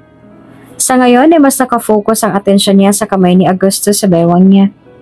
Nang matapos ang kabilang pakpak ng paru-paro, pinunasan nito ang dugo ng tissue at muli siyang napasinghap nang patakan ulit ito ng halik iyon. Hanggang sa ang halik na iyon ay unti-unti nang tumaas, papunta sa likod niya, hanggang sa leeg at sa tenga niya. Napadaing si Alina hanggang sa hindi niya na matiis ang temptation. Nahihirapan na nilingon niya si Augustus at saka walang pag-aalala na tinanggap niya ang paghalik nito sa kanyang labi. Iyon ang first kiss ni Alina, kaya hindi niya pa alam kung ano ang dapat niyang gawin. Augustus guided her lips hanggang sa unti-unti ay nasabayan niya rin ang galaw ng labi at dila nito. Ang kanina ay intimate tattoo session ay nauwi sa hot makeout session hanggang sa parehong hindi na nila nakontrol ang kanilang mga sarili at pagnanasa para sa isa't isa. Hindi na natapos ang butterfly niyang tattoo dahil masyado na silang nilamon ng init ng kanilang mga katawan. "You're so strong," Augustus whispered, his lips brushing against hers. "You've weathered so many storms. You're the kind of woman who should be an inspiration to others." At nang gabing yon ay wala nang pagdadalawang isip na ibinigay ni Alina ang katawan at pagkababae niya sa binatang si Augustus. Hinayaan niya ang sarili niya na makontrol siya ng kagustuhan niyang maangkin ang binata. Kinabukasan na noong tinapos ni Augustus ang tattoo niya sa kanyang balakang at muli pang ang naulit ang nangyari sa kanilang dalawa na para bang wala silang kasawaan. Nagising na lang si Alina at nararamdaman niya na ang sakit ng likod ng balakang niya. Tiningnan niya ang binata na katabi na mahimbing pa rin ng pagkatulog. Sunod niya namang tiningnan ang oras sa nightstand. 12:00 na ng madaling araw. Eksaktong 3:00 ang hapon nung sinimula nilang itattoo ni Augustus ang kabilang pakpak ng paru-paro. Tiningnan niyang mabuti ang mukha nito. Inabot din ng isang kamay niya ang hibla ng buhok na tumatakip sa mata nito. Hinaplos niya ang gwapong mukha ng binata. Landas niya ang daliri niya sa makapal nitong kilay. Mahabang pilik mata, matangos na ilong, at mapula at malambot itong labi. Maging ang panga nito na matalas. Noong binili siya ni Augustus, ang buong akala ni Alina ay mas lalo pa nalalala ang lagay niya sa buhay. Na mas lalo siyang maghihirap at makakaramdam ng physical abuse. Aaminin ni Alina, nawala na siya ng pag-asa at nasabi niya sa kanyang sarili na hahayaan niya na lang na mangyari ang lahat dahil kahit subukan niya man na lumaban ay wala pa rin mangyayari.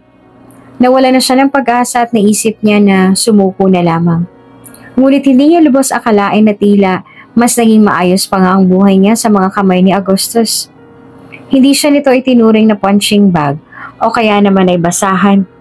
Maayos ang naging pakikitungo nito sa kanya na naramdaman ulit ni Alina kung paano ang pakiramdam ng mabuhay. Inalagaan siya nito at ng lahat ng tao sa mansyon. Kahit alam ni Alina na may kapalit ang lahat na ito, ay masaya siya. Masaya siya dahil hindi niya na ulit naranasan ng saktan at bugbugin kahit wala naman siyang maling nagawa. "Maraming salamat, Sir Augustus," saad niya sa mahinang boses. Inilapit niya rin ang kanyang mukha sa mukha nito at pinagdikit niya ang kanilang mga labi. Nang lumayo ay bumaba si Alina. Nakahubot-hubad pa rin siya. Naglawakad siya palapit sa full-length mirror at tiningnan ang tattoo niya sa balakang. Natakpan na nga ng tattoo ang peklat niya doon. Hinawakan ni Alina ang tattoo niya at may maliit na ngiti ang gumuhit sa labi niya. Pinili niya ang paru-paro na tattoo dahil tulad niya ng sinabi ni Augustus, gusto niya na ang maging simbolismo ng tattoo niya na yon ay kalayaan. Malaya na siya sa trauma, sakit at takot na dulot ng nakaraan. Malaya na siya. Biglang may braso namang pumulupot sa bewang niya at niyakap siya ni Augustus. Hinaplos din ng daliri nito ang tattoo niya. His fingers gently traced the outline of the scars, now partially hidden beneath the intricate design. The butterfly seemed to come alive with each touch. "It looks good on you," bulong ni Augustus bago pinatakan ng halik ang balikat niya. Sa bawat pag-iisa ang kanilang mga katawan, sa bawat pagpatak ng halik ni Augustus sa labi niya, o kaya naman ay sa amang parte ng katawan niya, pakiramdam ni Alina ay mas lalo silang nagiging malapit sa isa't isa. Para bang lumalalim na rin ang pagitan nilang dalawa. Mas lalong bumilis ang tibok ng puso ni Alina at ang pakiramdam niya ay mas lalo rin namang lumalalim ang nararamdaman niya para sa binata. Alam niyang hindi pwede. Alam niyang mali at dapat hindi hayaan ang kanyang sarili na mas lalong lumalim ang nararamdaman niya para sa binata. Subalit kahit anong gawin niya, ay huli na ang lahat para pigilan niya ang kanyang sarili. Ano pong ibig sabihin nito, sir? Gulat na tanong ni Alina kay Augustus nang dalhin siya nito sa isang presinto dahil may dadalawin lang daw sila. Hindi naman niya inaasahan na ang makikita niya ay walang iba kundi ang tiyahin niya na nagbenta sa kanya at ang asawa nito na puno ng pasa at galos ang mukha. Hindi pwedeng magkamali si Alina. Alam niya na agad na si Augustus ang may gawanan sa tiyuhin niya. Hindi niya na kailangang tanungin si Augustus bago niya pa makumpirma iyan. Walang hiya ka, Alina. Galit na sabi ng tiyahin niya nang makita siya nito. Ikaw bang nagpakulong sa akin dito? Wala kang utang na loob. Matapos ka naming palakihin, pakainin at patirahin sa aming pamamahay, ganitong isusukli mo sa amin? Walang hiya ka. Wala kang kwenta. Nakaharang si Augustus at nasa likod siya nito para hindi siya masaktan ng tiyahin niya. Hawak naman ni Augustus ang isa niyang kamay para hindi siya masyadong matakot. Maging ang asawa ng kanyang tiyahin ay kung ano-ano ng masasakit na salita ang sinabi kay Alina. Takot na takot lamang siya at mabuti na lang ay hawak ni Augustus ang kamay niya at hindi siya nito iniiwan. Hindi ba kayo nahihiya sa lahat ng mga sinabi ninyo? Pagalit na tanong ni Augustus sa mga ito. Merong katibayan sa lahat ng kasamaan niyo. At may kapal pa rin kayo ng mukha na sumbatan si Alina sa ginawa niyo? Na dapat lang na hindi niya ipagpasalamat dahil lahat ng mga ginawa niyo sa kanya ay puro lang kasamaan. Sino ka ba? Marahas sa tanong ng tiyuhin ni Alina kay Augustus. Bakit ka ba nakikialam dito? At bakit kasama kanyang walang iyang pamangkin ng asawa ko? Who am I? I am Alina's master. And I am the one who sent you to jail. Ako nagpakulong sa inyong dalawa bilang kabayaran sa ginawa niyo sa pag-aari ko. Ano? Ang tiyahin naman ni Alina. Ikaw ang nagpakulong sa amin? Yes. And I will make sure na hindi na ulit kayo makakalabas sa selda. Habang buhay kayong mabubulok dito. At sisiguraduhin ko rin na mararanasan niyo kung anong naranasan ni Alina sa kamay niyo noon. Labis na nagalit sa kanilang tiyahin at tiyuhin ni Alina, subalit wala nang nagawang mga ito dahil sa hawak na nito ng mga pulisya. Bagaman natakot ay masaya rin si Alina na makita sila na pinagdudusahan na ang kasalanan ginawa sa kanya. Hindi nga nagkamali si Alina sa iniisip niya na si Augustus nga ang may gawa ng pambubugbog sa tiyuhin niya. Ayon sa binata, kulang pa nga yun sa ginawa nito sa kanya noon. She's 2 months pregnant. Nakangiti at masaya na sabi ni Lawrence 3 buwan mula nung mapunta siya sa pangangalaga nito. Congratulations! Talaga po? Hindi naman makapaniwala na tanong ni Alina. Yes, Miss Santos, sagot ni Lawrence. You're going to be a mother. Magiging magulang na kayo. Masayang-masaya si Alina at pakiramdam niya ay papatak na ang luha sa mga mata niya. Pinigilan niya lang. Tiningnan niya si Augustus na nakatayo lang ito sa likuran niya. Hindi niya naman magawang pangalanan ng emosyon sa mukha nito. Right now, malakas na ang kapit na magiging anak niyo dahil 2 buwan na siya sa sinapupunan mo. Pero kailangan mo pa rin nabantayan ang paglaki niya. Lalo pat galing ka sa isang traumatic event. Paliwanag naman ni Lawrence. Don't worry. I-recommend ko kayo sa isang magaling na OB doctor para hindi niyo na kailangan pang maghanap. Once again, congratulations. Ngumiti naman si Alina. Maraming salamat po, Doc. Sinuklian naman ni Lawrence ang ngiti niya bago nito tiningnan si Augustus na ngayon ay hindi nakakikitaan ng emosyon ng mukha. Congrats man, you're finally going to be a father. Sabi ni Lawrence sa kaibigan. Natipid lang ang sinagot ni Augustus. Hindi naman masabi ni Alina kung masaya ba si Augustus dahil nagdadalang tao na siya. Hindi niya babasa ang emosyon sa mukha nito at wala rin itong sinabi hanggang sa Makabalik na sila sa sasakyan at pauwi na sa mansyon. Sa isip ni Alina ay baka nagulat lang ang binata sa nalaman na buntis siya. Lalo na at matagal na nitong gustong magkaanak kaya hinayaan niya na lang muna ang binata. Hinawakan ni Alina ang tiyan niya at tiningnan niya rin iyon. Hindi niya lubos akalain na siya ay nagdadalang tao na ngayon. Ang akala ni Alina noong una ay resulta pa ng nangyayari sa kanya noon ang madalas niyang pagkahilo at pagkaduwal. Kaya sila nagpa-check up kay Lawrence. Sinyalis na pala iyon na siya ay nagdadalang tao na. Aaminin ni Alina na hindi pa siya handa na magbuntis at maging isang ina. Subalit aaminin niya na rin na sobrang masayang nararamdaman niya ngayon. Masaya siya na nagbubuntis na siya kahit alam niya na hindi niya na makakasama ang anak niya hanggang sa lumaki ito dahil magiging surrogate mother lang naman siya. 9 na buwan niya pa naman na makakasama ang anak niya sa kanyang sinapupunan kaya hindi niya na muna kailangan pang isipin ang paglalayo nilang dalawa. Hahayaan niya muna na kalimutan yon at maging masaya kung ano man ang meron siya ngayon.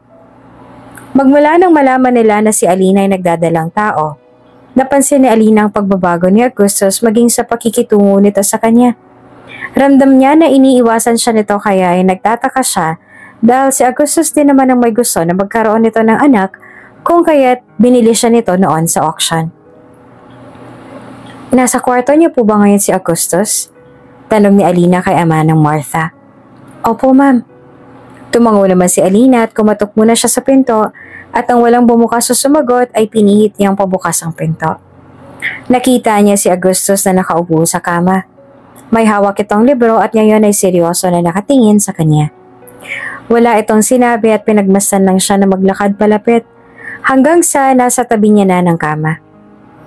Ang misteryoso at itim nitong mga mata ay diretso lang ang tingin sa kanya. Pwede ba tayong mag-usap? Nag-aalangan na tanong ni Alina dito. Ibinaba naman ni Augustus ang hawak na libro sa tabi at umayos ang upo. Naupo na rin si Alina sa kama. Sa tabi nito, tungkol po sa pagbubuntis ko. Panimula niya na may pag-aalangan pa rin. What's wrong? Tanong ni Augustus. Hindi ba naging magandang pakiramdam mo? Umiling naman si Alina. Hindi naman po pero gusto ko po sanang malaman kung bakit tila hindi ka masaya nang malaman mo na nagbubuntis ako. Nagbago na po bang isip mo? Ayaw mo na po ba na ako magbuntis sa magiging anak mo? Maluha-luha naman ang kanyang mga mata habang diretso ang tingin sa mata nito. Hindi naman sumagot si Augustus at nanatili lang na nakatingin sa kanya. Pakiramdam ko po kasi mula nung araw na yon ay iniiwasan mo na ako. Hindi ko alam kung nagalit ka ba sa akin o kung may nagawa po ba akong hindi niyo gusto para bigla niyo na lang po akong hindi kausapin at pansinin. Hindi na natuloy ni Alina ang sunod na sasabihin nang biglang hawakan ang batok niya at hinila palapit para pagdikitin ang kanilang mga labi. Nabigla naman si Alina at hindi agad nagawa na makapag-react. Ngunit kalaunan ay nakabawi rin siya sa pagkabigla at dahan-dahan ng ginaganyang galaw ng labi nito. Hindi sinagot ang tuwiran ni Augustus ang tanong niya, pero sapat nang ginawa nito para masabi ni Alina na hindi naman ito galit sa kanya o sa magiging anak nito. Magmula noong araw na yon ay bumalik na sa dating pakikitungo sa kanya ni Augustus. Naging sweet at maalaga na ulit ito sa kanya, sa kanila ng magiging anak nito. Oh my God! Pinagbubuntis mo ba talaga ngayon na magiging apo namin? Ikaw na ba talagang magiging girlfriend ng anak namin? Magiging lolo at lola na ba talaga kami? Kanina ay bigla na lang dumating sa mansyon ng mga magulang ni Augustus. Labis ang saya ng mga ito nang malaman na buntis siya at may girlfriend na raw palang kanilang nag-iisang anak. Opo ma'am, anak po ni Augustus ang pinagbubuntis ko. Nauutal at ilang nasabi naman ni Alina. Gosh! Hindi makapaniwala na hinawakan ng ina ni Augustus ang mukha ni Alina. Hindi ako makapaniwala na all this time may binabahay na pala ang aming anak. Isang napakagandang dilag at ngayon ay magiging lolo at lola na rin kami. Nahihiya na lang na tumango si Alina. Nasa tabi niya si Augustus at hawak ang isa niyang kamay. Maging ang ama naman ni Augustus ay sobrang kamukha ni Augustus ay nakangiti lang habang nakatingin sa kanilang dalawa. Dahil sa sobrang saya na malaman na nagdadalang tao na siya at may girlfriend na ang anak, hindi na muna umuwi sa bahay ang mga ito at ang magulang ni Augustus. At ilang araw na munang nanatili sa mansyon ni Augustus para raw makasama at makabonding sila. Gusto rin daw ng ina ni Augustus na alagaan siya kung kaya'y kailangan din ni Alina at Augustus na matulog sa iisang silid para hindi naman maginala ang mga magulang nito.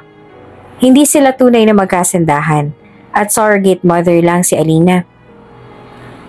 I'm sorry about my mama. Masyado ka ba niyang pinagod? Tanong ni Augustus na kakalabas lang mula sa shower. Nagpupunas pa ito ng basang buhok nang maupo ito sa kama. Sa tabi ni Alina. Ay hindi naman po sir. Sumagot si Alina. Sa katunayan po masaya po siyang kasama at kakwentuhan. Augustus nodded. Mabuti naman kung ganon. Inilagay nito sa bedside table ang towel na ginamit pagpunas ang buhok at saka niyakap siya ng mahigpit. Yakap-yakap lamang si Alina ni Augustus hanggang sa makatulog ito. At nung mahimbing na ang tulog ni Alina, lumayo si Augustus. Kinuha niya ang gamot na tinatago niya sa cabinet at ininom ang isa. Kagabi ay hindi siya nakainom ng gamot dahil ayaw niyang makita ni Alina ang pag-inom niya nito. Ayaw niya na matuklasan nito na meron siyang sakit. I'm sorry, anak ko. Kausap ni Augustus ang 3 buwan ng anak na nasa tiyan pa ni Alina. I'm sorry that you have a father like me. But don't worry. Daddy will try his best to be strong for you. Muling nahiga si Augustus sa tabi ni Alina at saka niyakap siya nito ng mahigpit. Humalik din siya sa noon nito bago ipinikit ang kanyang mga mata. Umaasa na sa pagsapat ng umaga, wala na ang sakit na nagpapahirap sa kanya. What's the result? Seryoso na tanong ni Augustus kay Lawrence na hawak ang result ng tests na isinagawa sa kanya. It's getting worse. Napabuntong hininga ng malalim si Lawrence. Hindi na nadadala ng mga gamot ang iniinom mo ang tumor. Wala silang response sa gamot. Kailangan ko na rin nabawasan ang gamot na iniinom mo dahil ma-overdose ka naman kung same amount ang palaging iniinom mo. Wala namang naging reaksyon si Augustus habang nagsasalita si Lawrence. Subalit nung nasa labas na siya at galit na pinagsisipa niya ang kanyang sasakyan. Nagagalit siya sa kanyang sarili dahil kahit ginawa niya ng lahat ay hindi pa rin nawawala ang sakit niya. Hindi pa rin siya nito pinapalaya at may taning pa rin ang buhay niya. Dumudugo na ngayon ang kamao ni Augustus sa lakas ng pagsuntok niya sa kanyang sasakyan na nabasag pa ang salamin. Natigilan siya nang pinigilan siya ni Lawrence at Sandro sa ginagawa niya. Pumasok si Augustus sa kwarto niya kung saan nakita niya si Alina na mahimbing ang tulog sa kama niya. Naglakad siya palapit dito. Inabot ng isang kamay niya ang walang bandage ang mukha nito at marahan yun na hinaplos. Dahil sa ginawa niya ay nagising naman si Alina. Kumurap-kurap ito at bago na pagtanto na siya iyon. Sir, nakabalik na po pala kayo. Inaantok pang sabi nito. Itinago ni Augustus ang kamay niya na may bandage sa likuran para hindi iyon nito makita. Bumalik ka na sa pagtulog. I'll just take a shower and I will sleep next to you. Tumango naman si Alina at sinunod ang sinabi niya.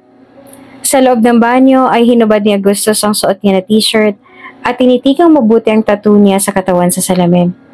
Ang tattoo na gamit niya para matakpan ang lahat ng mga bagong pasa niya sa katawan. Halos hindi naman ang malaya ni Alina ang mabilis sa pagpalit ng araw at buwan at ngayon nga ay dumating na ang araw na kinakatakutan niya at isinilang niya na ang anak ni Augustus. Magpapagaling na lang siya at kailangan niyang magpakalayo-layo. Nandito na po ang iyong baby girl, ma'am, sir. Sabi ng nurse bago pinahiga sa tabi niya ang napakagandang anak na sobrang kamukha niya. Congratulations, healthy po ang anak ninyo. Hindi na napigilan ni Alina ang pagtulo ng mga luha niya habang nakatingin sa magandang anak. Katulad niya ay titig na titig din si Augustus sa anak. Hindi lubos akalain ni Alina na nanggaling ang batang ito sa kanyang tiyan at dinala niya ito sa loob ng 9 na buwan. Hello anak, sabit ni Alina sa garalgal na boses at saka inaabot niya ang mukha ng malaanghel na anak at hinaplos yun. Ako ang iyong ina. Sa sinabi niyang yon ay napatitig sa kanya si Augustus. Nangungusap ang mga mata nito habang ang luha ni Alina ay walang tigil sa pagbuhos. Ngayon pa lang ay nasasaktan na siya dahil kailangan niya ng iwan ng anak niya. Ano pong pangalan ng anak niyo? Tanong ng nurse sa kanila. Angelica, sumagot si Augustus. Angelica Mavros ang pangalan niya. At ang kinakatakutan ni Alina na araw ay dumating na. Si Augustus na mismo ang nagpaalis sa kanya dahil wala na raw siyang silbi para dito. Dahil nakuha na nito kung ano ang gusto sa kanya. Nagkaroon na ito ng anak at hindi na siya nito kailangan. Just leave, Alina. I'm done with you. Hindi na kita kailangan dahil nakuha ko na kung anong gusto ko. May anak na ako. Isa pa ay bumalik na ang ex-girlfriend ko. At nagpasya kaming magpakasal na kaya ang mabuti pa ay umalis ka na. Just be grateful na pinapalaya na kita. Kahit pa hindi sapat ang lahat ng ginawa mo sa 10 milyon na sinayang ko sa'yo. Hanggang ngayon, pakiramdam ni Alina ay naririnig niya pa rin ang boses ni Augustus. 3 araw na mula nang paalisin siya nito sa mansyon. 3 araw niya nang hindi nakikita si Augustus, ang kanilang anak. Kasalukuyang nasa loob lang siya ng apartment na ibinigay sa kanya ni Augustus. Hindi siya lumalabas at nakakulong lang siya sa loob ng 3 araw. Wala rin siyang tigil sa pag-iyak. Miss na miss niya na ang anak niya. Alam naman ni Alina na dapat ay matagal niya nang natanggap ito dahil sayon din naman ang usapan nila ni Augustus. Pero nasasaktan pa rin siya. Wala na sigurong masasakit pa sa pakiramdam ng isang ina na nawalay sa anak. Nasasaktan din siya sa mga katagang sinabi sa kanya ni Augustus. Pinunasan ni Alina ang luha sa kanyang mga mata nang sunod-sunod na may nag-doorbell. Pakiramdam niya nga ay wala pa siyang lakas. Ganon pa man ay naglakad siya papunta sa pinto at pinagbuksan. Nagulat siya nang pagbukas niya ay tumambad sa kanya si Lawrence. Alina, sambit nito sa kanyang pangalan. Doc Lawrence? Nauutal niyang sabi. Bakit po kayo nandito? Hinanap talaga kita. Mabuti na lang at mabilis kitang natagpuan. Sabi naman ni Lawrence. Po? Bakit po? May problema po ba? Yes, tungkol ito sa mag-ama mo. Nasa ospital ngayon si Augustus dahil may sakit siyang terminal disease kaya kailangan ka ngayon ng anak niyo. Kailangan ka na mag-ama mo. Maraming mga katanungan si Alina subalit hindi niya muna itinanong ito. Sinundan niya si Lawrence hanggang sa mapunta siya sa ospital kung nasaan si Augustus na walang malay. Inalagaan niyang mabuti ang kanilang anak at ipinaliwanag din sa kanya ni Lawrence kung ano ang sakit ni Augustus. It turns out na may terminal disease na nga si Augustus at ayon kay Lawrence ay may taning na rin daw ang buhay nito. Kung kaya ay gusto raw ni Augustus na magkaanak bago ito mawala sa mundo. Inaasahan na raw nila na mangyayari ito kay Augustus ngunit hindi naman nila lubos akalain na mangyayari ito ng mas maaga.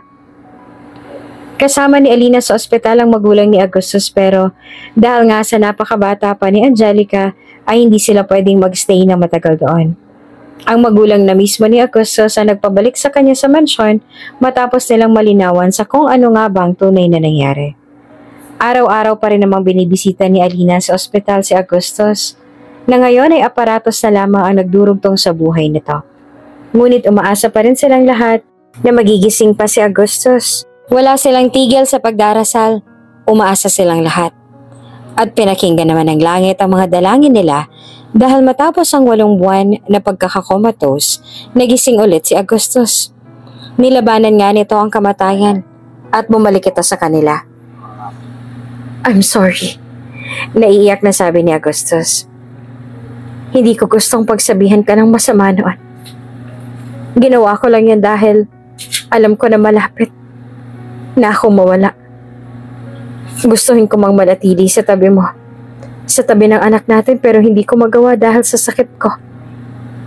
Hinawakan ni Augustus ang kamay niya. Maging si Alina ay umiiyak na rin. Patawarin mo ko, Alina. I am really sorry for everything that I've said. I'm really sorry. Hindi naman makasagot si Alina sa labis na kakaiyak. Niyakap siya nito ng mahigpit. Iyak din siya ng iyak sa bisig nito. I love you, Alina. Pag-amin ni Augustus. Mahal na mahal ko kayo ng anak natin.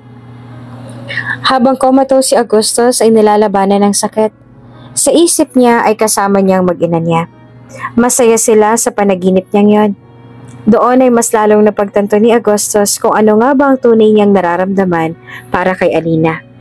Kung noon ay gusto niya lang na ipinagbuntis ni Alina ang maging anak niya, ngayon ay gusto niya na rin itong maging asawa. Gusto niyang maging ina ito ng anak niya. Gusto niya itong mahalin. Gusto niya itong makasama habang buhay. Dahil sa kanilang dalawa ng anak niya, lumalaban siya. Mas gusto ni Augustus na magising mula sa masayang panaginip niya para mas makasama niya ng matagal ang mag-ina niya. Mahal na mahal din kita, Augustus. Umiiyak na sabi ni Alina. Sobra kitang mahal. Kayo ng anak ko natin. Bago niya pinaglapat ang kanilang labi. At sa awa ng Diyos, patapos ang ilang taon na gamutan, walang sawang pagdarasal, gumaling din si Augustus sa sakit nito na ang akala nila ay wala ng lunas. Parang isang himala na walang mga tumor niya sa katawan. Sa araw ng ika-4 na taong gulang ng kanilang nag-iisang anak, ay nag-propose din sa kanya si Augustus. Isang taon mula noon na ikinasal na rin silang dalawa at ang kanilang nag-iisang anak ang kanilang flower girl. I love you po, Mommy at Daddy. Malambing na sabi ng kanilang anak. Super love ko po kayo. Tsaka yumakap ito sa kanila. Mahal na mahal ka rin namin ng daddy mo, baby. Hinalikan naman ni Alina ang noon ng anak. Super. Hinalikan ni Augustus ang kanilang mga noo. At mas mahal ko kayo. Palagi. Kung bago ka pa lang sa channel na ito, Ate Jane TV, huwag kalimutang pindutin ang notification bell and subscribe button. Sana po hindi naman malaking abala sa inyo ang pagpindot ng subscribe button dahil ang kapalit po nito ay ang pagsuporta para makapag-produce ng mga libreng stories sa mga channels ni Ate Jane. Maraming salamat!